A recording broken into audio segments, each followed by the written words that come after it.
Hey everybody, thanks for checking in. This is Mr. Hogg with the inspirational video of the day. Today my guest speaker is Ross Koopmans of Koopmans Concrete. Quick story about Ross. Ross won a state title in the 800 meter dash his senior year. And one of my favorite stories to tell is his junior year, he lost it even though he wanted to win it. And 365 days later, he's standing on the side of the track, getting ready to walk out, and the person who was seated first was asking people, hey, what do you guys think you're going to run? What do you think you're going to run? Because he was definitely the favorite to win it. And when he got to Ross, the favorite, or the guy that was seated one, said, hey, Koopmans, what do you think you're going to run today? And Ross says, whatever it takes to win.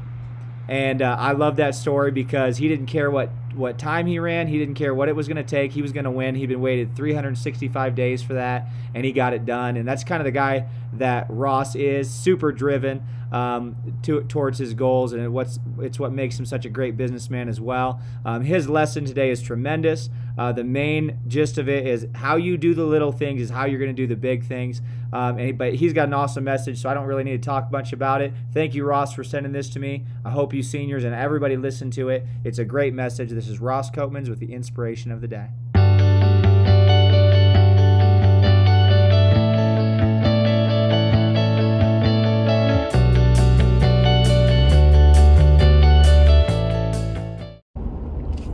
Hey guys, my name's Ross Koopmans.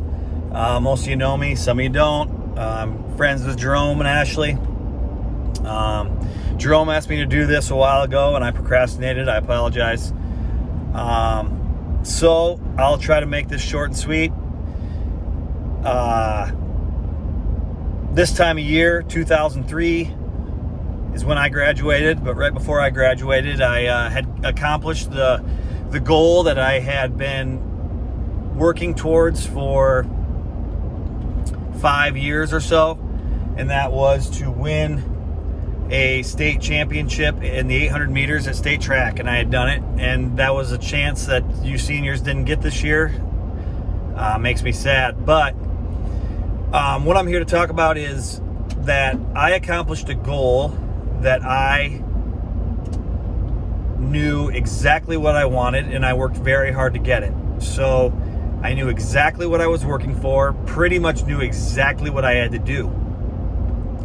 But some of you seniors and everybody else, it doesn't really matter, I guess, you're not always going to know what you're working for. You're not always going to know your goal because you're not always going to know what you want, especially you seniors now. You're going to some of you will. Some of you will know exactly what you want. You know exactly what you're going to go to school for.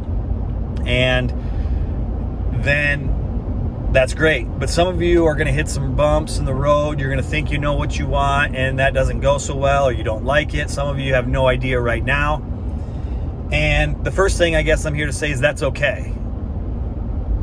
But just because you don't know what you want doesn't mean that you shouldn't grind and work hard.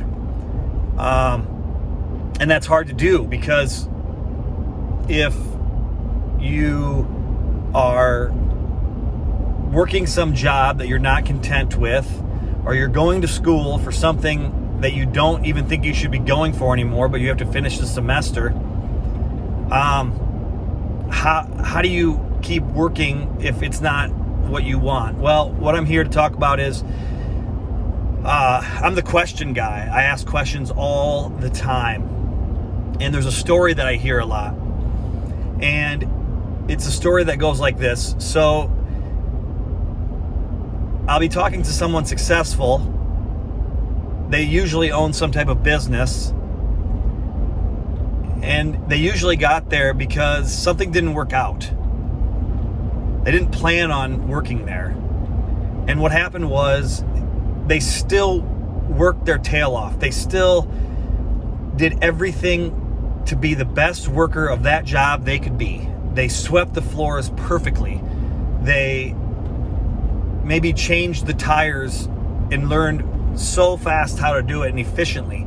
And that isn't to knock any of those jobs that people are doing now, because those are still good jobs. But if you're not content with it, that doesn't mean that you shouldn't do it to the best you possibly can, because that's when chances happen. So usually these people said, well, I was working this job and man, they just really liked me because I worked really hard and I just had everything done before they even needed to tell me. And all of a sudden they promoted me because I was always doing everything they asked or even beyond. And all of a sudden, 5 years down the road, I'm almost running the place. And 5 years after that, the old man wants to retire and he doesn't have anybody to sell it to. And they said, well, I'll buy this place.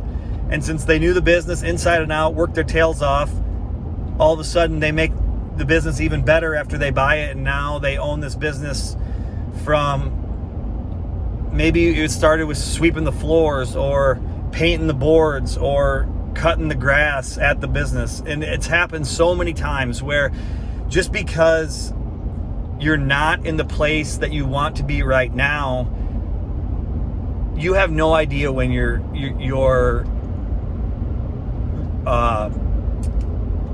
time is going to come where an opportunity presents itself, and that opportunity is going to blow right over you if you think it's a dead-end job and that's how you treat it. I can't tell you how many people I've seen working not the greatest job in the world, and they do so good at it. I almost want to say right then and there, do you want to come work for me? Because that's something you can't teach. Some motivation and just being positive and being outgoing and wanting to do the best, whether that is scrubbing floors on your hands and knees or painting boards or whatever it is. Like, do the best you can be and smile about it and just grind, even when you don't know why you're grinding, because that is going to present itself to someone, and that's what's going to get you somewhere. Just because it's not what you want to do, or you don't even know your goal, doesn't mean you shouldn't do the best you can possibly do at that time, because that's how you're going to get somewhere in life.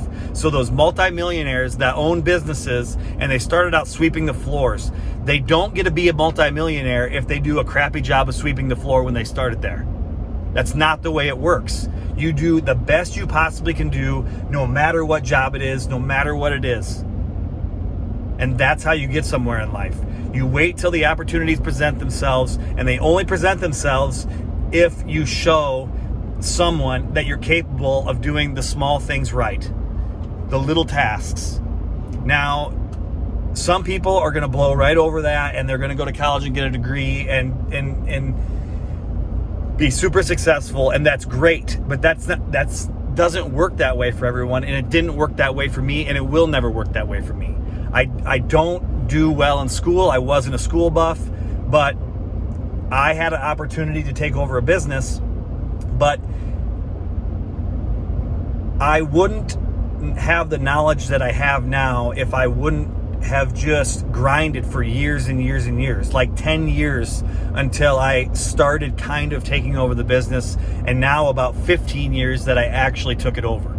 So for me, things didn't happen overnight like it does for some people, and some of you need to understand that. You don't get to just climb the ladder in a year and make a ton of money. It's not the way it works. You have to put in your time, but you're not putting in your time if you're doing a crappy job when you're at the bottom.